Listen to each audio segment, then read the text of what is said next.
Good morning to you, friends from St Matthew's Borth and from St Michael's Eglwysbach, and also from Llancinfelyn. Thank you for joining with me today. The Indiana Jones film, The Raiders of the Lost Ark, it was a massive box office hit in 1981 when it was released, and it continues to be screened on TV from time to time. Perhaps you've seen it. The film picks up on the mystery of what happened to the Ark of the Covenant, which used to stand long ago inside the ancient Jewish temple in Jerusalem. The Ark was a wooden box covered with gold leaf. It had two carved angels on the lid, and inside were the original stone tablets on which were inscribed the Ten Commandments. It was carried on two long poles, which slotted through rings on the four corners of the box. No human hand was to touch the ark. The city of Jerusalem was destroyed by the Babylonian armies in 587 BC, and no one knows what happened to the ark afterwards. Conspiracy theories continue to abound, with one suggestion being made that it's hidden inside a monastery in Ethiopia. Of course, nobody is allowed inside the monastery to check out whether or not it really is there. But why would we be interested in the Ark of the Covenant today? The answer to that is because something happened to it in ancient times that is very relevant to us now. In certain circumstances, the box was dangerous. On one occasion, it was captured from the Israelites by the Philistines as spoils of war.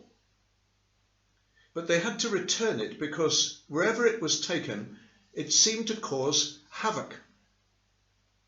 They put it in the temple of Dagon, who was their pagan god, but the idol ended up on its face, broken in pieces, in front of the ark. When it was moved to other places in Philistia, it seemed that ill health followed it. The Ark of God and the God of the Ark was dangerous. We've been reminded by COVID-19 that we live in a dangerous world. We hear the terrible death toll from it internationally. In addition to that, we've heard of 3 people recently being stabbed to death in Reading by a dangerous man. We've seen on the news of a father and his 2 children being run over and killed by a dangerous drunk driver. But we've cut out of our thinking almost altogether the fact that our God, the God of the covenant, is in any way dangerous. My wife Prue has a teddy bear called George. At night sometimes she'll cuddle it instead of cuddling me. We need to have a conversation about that sometime soon. I have to admit that George is very cuddly, comforting to hold, and he's got a lovely innocent face. He's always the same, whatever time of day or night. He doesn't ask awkward questions or criticize. He's not judgmental. He helps you to relax. He's just there. Many people have got a teddy bear God. Comforting, cuddlesome, never awkward. But this is not the God of the Bible. This is not the Christian God. It's not the God of the Ark of the Covenant. King David wanted to bring the Ark to Jerusalem because he was king there. And he wanted the symbol of the presence of God as close to him as it could possibly be. He arranged to have it brought to the city. It was loaded onto the back of a cart, just like a piece of old furniture. And off they set, just a short 25-mile journey up the hill to where David was living. How could David possibly have made such bad arrangements? It's hard to believe. He knew perfectly well that the ark was dangerous. he knew perfectly well that it was not to be touched by human hands. It should have been carried on long poles, slotted through the rings on the chest itself. Whilst it was in transport, it began to slip out of the back of the cart, and a man named Uzzah reached out a hand to stabilize the ark. That was his last moment on earth. David's response is fascinating. He didn't ask himself, "What have I done?" He was responsible for this man's death because he was trying to move the ark in a way which was forbidden. No, this is what he said. "What has God done?" And he was angry with God. Also, he was afraid of him. Maybe it was a response to this event that David wrote in one of his Psalms, "The fear of the Lord is the beginning of wisdom." David has got the message. I wonder whether we have too. There's a man I'm afraid of, and I don't want to be anywhere near him. He's too unpredictable and too nasty. But there's another man who's quite the opposite.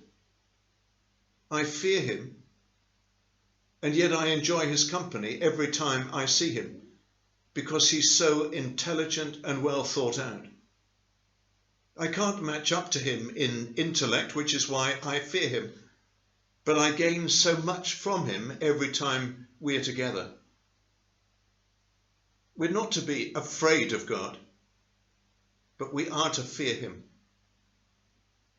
"Don't mess with God" is a fair response to this event from ancient times as David tried to move the ark.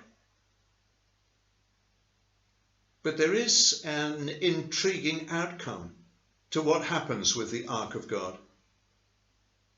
David, after Uzzah dies, out of fear, he doesn't want to take the ark another inch further. So he parks it in the house of a man called Obed Edom. His house is just by the roadside, and the ark stays there for months. But Obed Edom is a man of God.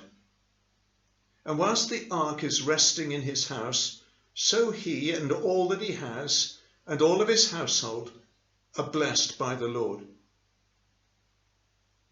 I find that a compelling picture.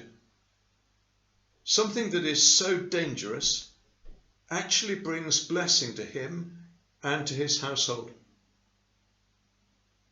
Our God is a consuming fire, says the book of Hebrews, and so he is.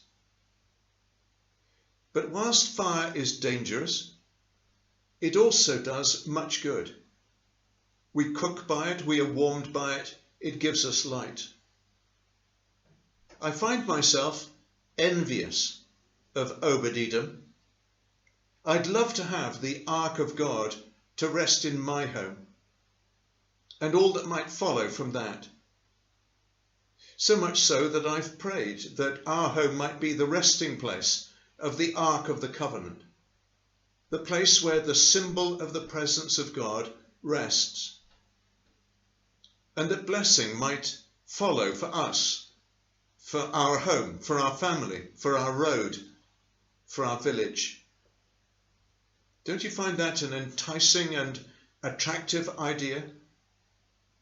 Make my home into the home of Obed Edom.